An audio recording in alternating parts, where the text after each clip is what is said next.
జగన్‌ని ఇప్పుడు ఒకటి జగన్ వస్తే రాష్ట్రం నాశనమైపోతుంది అన్నటువంటి ప్రచారం ఒకవైపు తీసుకువెళ్ళటం ద్వారా, బాబు వలన నష్టం లేదు, లాభం ఉన్నా లేకపోయినా సరే రాష్ట్రానికి అంతో ఎంతో లాభమే ఉంటది.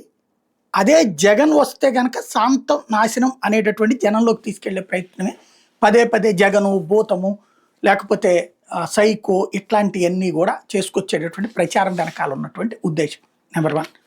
నెంబర్ 2 రెండవది ఇప్పుడు అండర్ కన్‌స్ట్రక్షన్‌లో ఉన్నటువంటి అమరావతి, దాంతో పాటుగా ఇప్పుడు ఈ ప్రభుత్వం వచ్చిన తర్వాతన ప్రారంభించేటటువంటి అంటే ఇప్పుడు ఓకే అవుతున్నటువంటి భూములు. ఇప్పుడు జగన్ టైంలో ఓకే అయిన భూములు ఇప్పుడు ఆచరణలోకి వచ్చినాయి.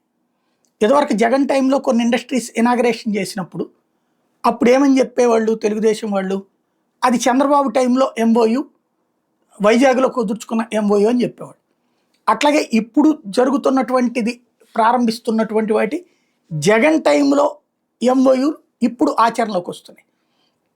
సాధారణంగా ప్రభుత్వాలు మారినా అవి ప్రభుత్వాలు వాళ్ళని ఇబ్బంది పెట్టకపోతే పరిశ్రమలు ఆటోమేటిక్‌గా వస్తుంటాయి, నడిచిపోతూ ఉంటాయి. కానీ జగన్ వస్తే పరిశ్రమలు పారిపోతాయన్న ప్రచారాన్ని చెప్పడం ద్వారా సక్సెస్ అయ్యారు. ఇప్పుడు అదే ప్రచారం కొనసాగించడం ద్వారా జగన్ రాకూడదు, చంద్రబాబు వద్దనుకున్నా పర్లేదు కానీ జగన్‌ని రాకూడదని కోరుకోవాలి. అప్పుడు ఇద్దరిలో చూసుకున్నప్పుడు బాబు తప్ప మరొకళ్ళు లేరు. ఇది ప్లస్ అండర్ కన్‌స్ట్రక్షన్‌లో ఉన్నయన్నీ పూర్తి కావాలంటే చంద్రబాబు వల్లనే అవుతాయి.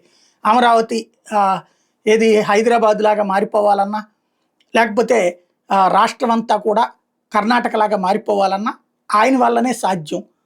హైదరాబాద్‌ని అభివృద్ధి చేసింది ఆయనే. ఇదే ప్రస్తుతం ఒక ప్రాపగాండాగా ప్రజల్లోకి తీసుకెళ్ళటం ప్రారంభించారు. జగన్ మీద ద్వేషం పెంచడం, బాబు వల్లనే రాష్ట్రం బాగుపడుతుందన్నటువంటి తీసుకెళ్ళడం. తద్వారా ఈ ట్రిప్ 5 ఏళ్ళు కాకుండా మరొక 10 ఏళ్ల పాటు ఈ పనులు జరుగుతూనే ఉంటాయి.